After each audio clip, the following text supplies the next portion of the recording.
Hello there, friends. Welcome to the Thrive Forward podcast. On today's episode of the podcast, we are going to specifically be breaking down for you what are some topics that you should be thinking about from a financial responsibility standpoint in your 20s and your 30s. These are critical time frames in our financial wellness and being able to build that solid foundation. Now, many individuals will tell you in their 40s and beyond that they wish that they would have done some of these things in their 20s and their 30s. So if you know a 20-something or a 30-something that is bound to want to have financial wellness as well as wealth care, as we refer to it at Forethought Planning, a rounded out relationship with your wealth, because money does touch every aspect of our lives. And so there are some very specific things based on where we are in our life cycle that we should be making sure that we are touching on. That being said, as I always say, financial advice is something that is so very personal to your own financial situation. So while we're not giving you advice in this podcast, we are asking you to understand these topics a little bit further, ask questions, and pair with your personal board of directors. In your 20s and 30s, this is the perfect time to establish those individuals. And we'll talk more about who those people are in today's episode of the Thrive Forward podcast. As always, we would love for you to share on social media and subscribe to the podcast so that you don't miss out on one of our great episodes. Let's get into the good stuff.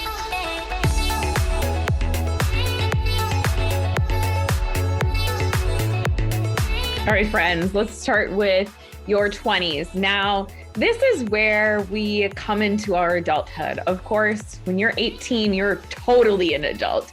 Well, the reality is that so much of our frontal lobe and decision-making skills and rationale are not fully developed until our mid to later 20s, depending on if you are male or female. That being said, that means that a lot of the decisions that we make might not be what's best for us. So on today's episode, as I mentioned, let's just dig right into our 20s and then onto our 30s as we become more established in our relationship with our money. But if you think about your 20s, it's such a life-changing element. Like I think about mine, I went to college, I got my first big girl job, as I refer to it. I had internships before that. I got married. I had my babies, I had promotions, I had this huge transitional period in my 20s from going to living at home with my parents or on campus at college to buying my first home and getting married and having babies, like I said, and having promotions. So many things happen. What are good things that you should be thinking about in your 20s? Let's start with your early 20s. When you go out on your own, some very important things for you to think about establishing right away is your own financial independence. How are you establishing a banking relationship? Look for those banks that are not going to charge you transactional fees, lower ATM fees, because likely you are pulling out cash unless you're doing Venmo, Cash App, and some of those other cash exchange apps that we have nowadays, but we still end up at the bar or going out, wherever it is, withdrawing cash. So make sure your ATM fees are low and you're not getting assessed a lot of fees in your checking account. You want to make sure that you're also establishing a savings account. A lot of times in college, you have your first job, and it's a great element for you to start thinking about saving. An emergency fund is not something that you shouldn't consider. In fact, starting your emergency fund sooner rather than later is a basis of the foundation of financial wellness that you will want to make sure that you establish. So every paycheck that you get in college, and look, I understand it's hard. You feel like you're living paycheck to paycheck. You want to go on spring break trips. You want to be able to pay for those textbooks that you might have to have, which I still don't understand how we have textbooks nowadays with the amount of electronics that we have, but you want to do all of those things. Yes, I understand, but please put aside a little bit every single paycheck. So when those big expenses like spring break or studying abroad come, you're not hit with a big bill in the face. Instead, you have planned ahead for what those are. The next piece that I want you to make sure that you're considering is establishing your own credit. And credit is something, I explain this on a podcast with my kids. The difference between a check card and a credit card, my friends, you need to remember that you have to pay that credit card off. So do not overspend on that credit card. Use that for emergencies. Make sure that you have that money in your checking account to be able to pay that off right away. But establishing credit is going to be important as you transition into your career, as you transition into wanting to maybe purchase a car or purchase a home, being able, or even to rent an apartment. We oftentimes need to understand and establish responsible levels of credit. Credit is not a bad thing. I know there are a lot of people out there that give financial advice and tell you not to have credit at all. Really, the reality is we do live in a society, especially in the US, where we do need to establish a healthy behavior with credit. So the earlier that we start with the behavior of knowing that whatever we swipe, we need to make sure that we have the funds to be able to pay off. So all those early morning Starbucks trips shouldn't be the things that go on your credit card. If you can't, go right around into your checking account and pay that bill off right away. If you can't pay it off right away, then my friend, you don't need it. And I know that that's hard because there are psychological things that we go through in our 20s of wanting to be able to keep up with everyone else. That being said, establishing your credit is important. I mentioned being able to buy a car or a house. As you graduate from college, you're going to probably need somewhere to live, and whether that be your first home that you purchase or that you're renting or that you have a car, you want to make sure that you have well-established credit. And likely that means that you're going to show a level of responsibility in purchasing a car that is going to require you to make payments. Now, do not, just because you get this great new job when you graduate from college, does not mean that you are going to spend every penny that you make. So when it comes to transportation or housing, you want to make sure that it's a percentage of. Usually we say around 30% of your total debt or your total income should be what your debt is. And then you want to make sure that 20% is savings and 50% of that is what you're living off of. It's the 50-30-20 rule that I use with a lot of my clients. So you get that new job, right? Now you have a car, you've got a place to live, you get that new job. And my friends, it's so exciting when you get that job offer, but make sure that you understand what your benefits are, what retirement options they have for you, and what your pay is. Especially to my ladies out there, don't think that you can't negotiate some of these things. Do your research, understand what entry-level positions are getting paid, what internships you had that qualify you more than maybe your peers as you sit in that new seat, and it's very exciting for you. That being said, too many times I see this later in life that people did not establish their retirement early on. If you are working, even if this is while you're still in school and you have income, please make sure that you are saving into some sort of long-term retirement vehicle. Of course, once you have established your emergency fund, which should be 3 to 6 months of your living expenses. And if you've been saving while you're in school, you might have a good start to that aspect. And if you want a down payment on a house, you're definitely going to need that as well. So making sure that you're checking aside some money. Now, this is a big question that I get all of the time. Yes, of course, Shannon, I want to save for retirement, but I also maybe want to buy a home and I have student loan debt that I have to pay off. How do I prioritize all of those things? Well, my friend, it's really hard to decide, but a little bit goes a long way. If you have a lot of student loans, I'm talking to my med school students, my lawyers, my doctors, anyone who may have gone to graduate school, whoever it might be. If you have a lot of loans, look at something that might be an employer that's going to forgive your loans, and take a time period where you can get some of that reduced. Of course, while I'm recording this right now, we have a couple months left before student loans, federal student loans, go back into repayment periods. But for the last 2 years, we haven't had that.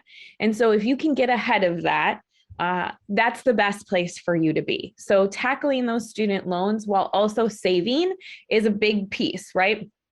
So how do I save for this massive down payment for a house? A lot of times, especially when I was in my 20s, people said you have to have 20% down. I think it's really important for you to establish a relationship with a mortgage advisor, someone who's going to give you good advice on how to finance that home. And maybe it's 20% for your financial picture, but maybe it's less than that. Maybe it's 7 to 10%. Maybe it's even 3%. You want to make sure, first and foremost, that you can afford your monthly payment and that you're not breaking the bank and completely like just wiping clean your savings account by making that down payment. I think some of the things that are the hardest for us as a society is we want things like this. We live in an immediate gratification. We see our friends get these super successful jobs. We want these homes right away, or we want the fancy condo downtown. Pump the brakes, my friends. The best place for you to be is not in comparison with others, but rather grounded in what's important to you. So really establish those things that are important to you. So just in recap, in your 20s, before we flip to your 30s, establish your own financial independence, a banking account that doesn't have high fees for ATMs or, just a monthly maintenance fee either. We want to make sure that you're establishing your own credit, getting that credit card, using it responsibly. Want to make sure that when you get that first job that you are saving into some sort of vehicle, whether it be a savings account to establish your emergency savings.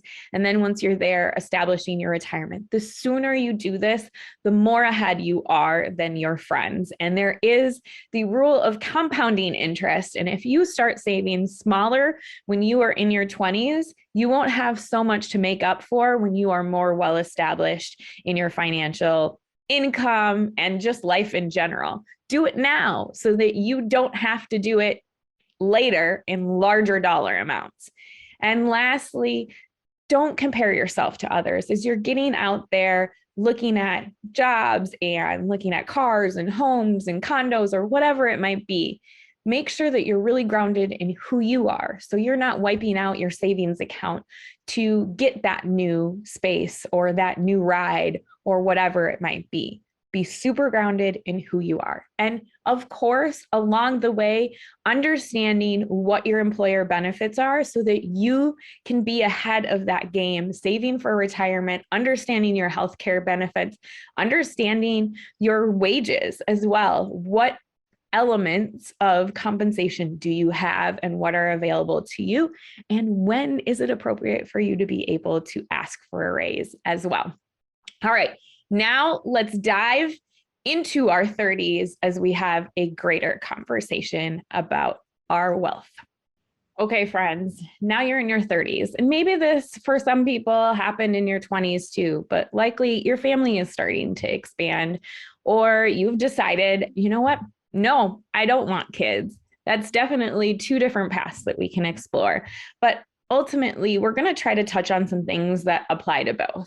That being said, let's touch on the element of raising a family. Look, my friends, daycare is not cheap, which is why I really wanted you to save in your 20s too, secretly having that element of small children and that cost of daycare.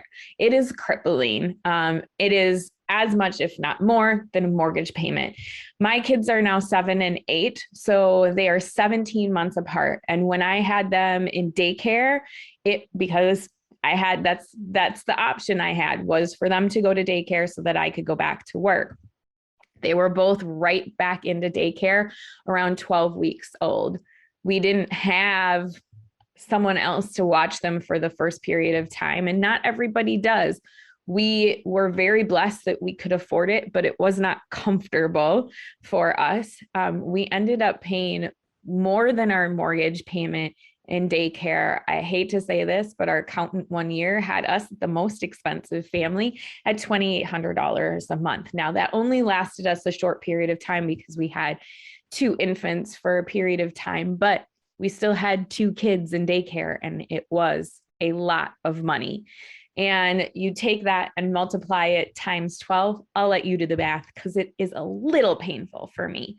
That being said, there are other pieces that are happening in your life. So you do want to have a better hold on what your financial picture looks like. That being said, we talked about your emergency savings in your 20s. It's just as important in your 30s, but now likely you are advancing in your career. You've maybe had a couple of promotions already, or you're gleaning for that new promotion coming up here soon as you advance in your career. How are you, with every advancement in your career, taking that raise or added compensation and adding that to your savings account?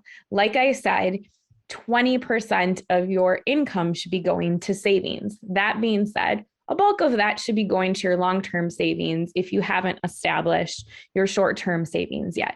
In your 30s, you also want to make sure that you are now directing repayment even more so. Look at your budget so that you can understand truly what your cash flow is, what goes in and what comes out, because it is very important no matter where you are. I should have said that in your 20s too. No matter where you are, you need to be visiting your cash flow every single month.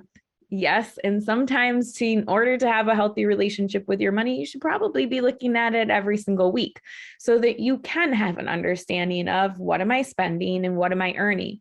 What am I saving and what am I investing? Do I have any room to give anything? Is that something that's important to me to be able to do? You need to be able to establish that healthy relationship. That being said, what are the areas within that cash flow that you can pay off anything extra? If you have a car loan, student loans, each one of those increases in your income should be directed in a way that allows for you to pay down some of that debt. Why is that important? Likely you're going to have other expenses. If you increase your family, it's now time for you to consider perhaps even more life insurance than you had considered just signing up for your employer benefits. What is it that your family actually needs if something were to happen to you, or if you were no longer able to work? Those are 2 different types of insurance, not just health insurance, not just car insurance. Now you're really an adult, and it is time to think about how do you surround your family with the things that they might need if you're not able to provide for them anymore, or God forbid you are not here. It is unfortunate that I have seen few of my friends who have lost a spouse in their late 20s or even in their 30s. And nobody wants to see that happen. But also, we want to make sure that we care about the people that we love. And sometimes that means being able to take care of them logistically when we are no longer here. So not only should you be evaluating your life insurance policies, but you should also be providing instructions. That means your estate plan. Have you provided a will, a power of attorney, healthcare directives? These are not things that you should be waiting on until you're in retirement and closer to the end. The reality is we're always closer to the end, and we don't know what's around the corner. And if we plan for it, then our loved ones can deal with how it is that we wanted those wishes to be taken care of. And they don't have to worry about the stress of the finances when they're already emotionally dealing with an unexpected loss. Now, I know that's dark and dreary and not super fun to think about, but in all honesty, you want to make sure that you're planning ahead. So beyond that, you might also be needing to expand your home. Maybe that first home that you purchased is growing a little tight as your family grows, whether it's kids or 4-legged friends or roommates or whatever it might be. Maybe you need some more space. And now it's time to reevaluate. Maybe you have equity in your first home, and it's a great opportunity to use that equity to purchase a second home. Oftentimes, I get asked if we should turn that first home into an investment property. You just need to understand all of the things that go with that, and if that is something that truly works with your financial situation. That is more of a complex investment. So if you are not well established in your emergency savings, in your retirement, paying off all of your debt besides your existing mortgage, then you might want to evaluate what is the best scenario for you, because the ideal scenario isn't always what actually happens. So don't believe everything that you hear on the internet. Now, a couple other logistical things that I want you to think about in your 30s. So many times I hear, well, I've saved into retirement, or I have all those old 401ks. I don't know what they're doing with. This is a perfect time for you to reevaluate your investment strategy, consolidate. Make sure that you're leaning into your personal board of directors.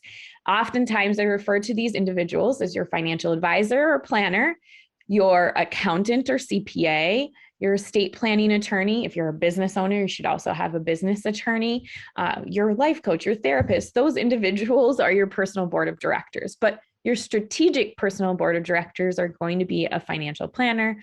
And depending on how complex your employee benefits are and where you are at in your career, it is important to lean into those individuals and have a good understanding of how all of the moving parts are working for you, and not waiting until you get close to retirement to decide to involve somebody in that conversation.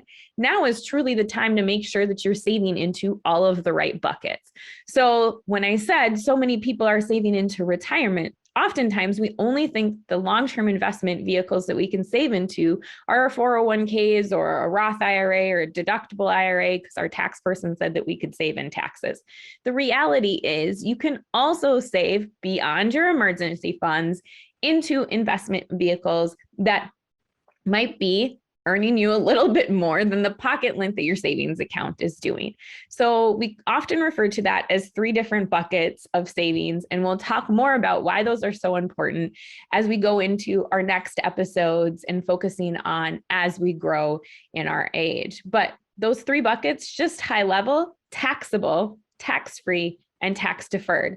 Oftentimes, our tax-deferred bucket is our 401ks, our tax-free bucket is our Roth IRAs, and our taxable is exactly what I just talked about, our investment vehicles beyond our traditional elements of retirement. But how are you setting aside for maybe that short to midterm length, that ability to have access to those funds if you needed to do a home improvement down the road, if you wanted to take a massive trip to Europe, whatever it might be? These are different things that you can save for a longer midterm. Maybe think like 5 to 7, 10, maybe even 15 years in time frame that you have accessibility to those things. Because if you're putting all of your money into your retirement accounts, you will, if you are accessing them for needs that are not waived under certain penalties, you will have a tax penalty, plus you'll have to pay taxes on it.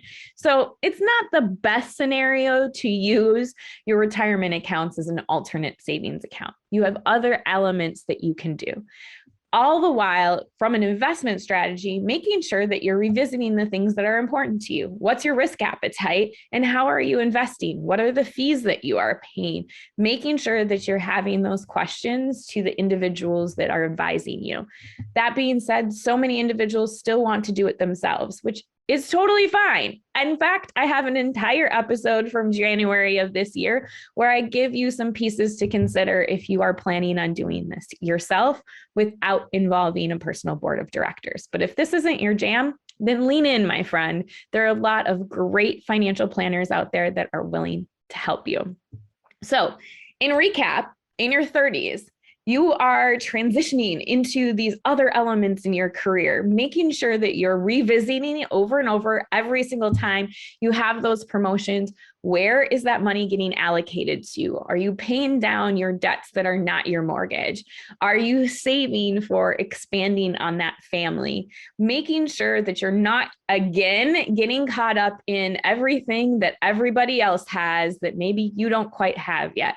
It's an element and a discipline. Trust me, I get it. I've been there, and I recorded an entire episode just about keeping up with the Joneses. And if you don't know who the Joneses are, they might have bought everything on credit. Who knows? But that's not necessarily the path I want you to be on. I would like you to have a healthy relationship with your money. So making sure that you're revisiting your savings and investment strategies, that yes, of course, you're saving to retirement with every single one of those raises that you're getting, but also what are other investment vehicles that you can participate in? And reevaluating your insurance. What are the needs for your family? And making sure that you are establishing your estate plan, getting that will established, having the conversations with individuals that are important to you on the responsibilities that you would like them to hold if you're no longer able to do the things that you want to be able to do. So, my friends, this is a short snippet of what we think you should be doing in your 20s and 30s. Of course, there are longer, more established different things, and you could read beyond. Couple books that I really, really love when it comes to money. And as you're learning, you are a badass at making money. Jen Sincero, I love you. You're wonderful. If you don't like swearing, then maybe don't read that book. But also, if you're listening to this podcast, you don't mind swearing. The Mindful Millionaire by Lisa Peterson. Love her as well. She's awesome. You can follow her on social media. And my gal who got me into this career at a very young age, Jean Chatzky. I used to watch her on the Today Show every day. Women with Money. Just 3 of my favorite books that are a go-to any single time anybody asks me about what they should be reading. You can, of course, get them on audiobooks. I'm not getting paid to tell them anything. They don't even know that I'm offering this. They're just 3 of my really great authors, 2 of which have great amounts of financial experience, and 1 who has a buttload of just life experience and business experience. She is amazing. That being said, my friends, if you are still learning and growing, go back and binge the rest of the Thrive Forward podcast. Follow us on social media. Share this with your friends. If we don't talk about money, the reality is we don't know where we are. And if we're always talking about what we're spending rather than what we're saving or investing or how we're growing our wealth, then we're just talking about what's leaving and not what is staying and hopefully growing for us. So, my friends, change your language and remember, you are worthy of wealth.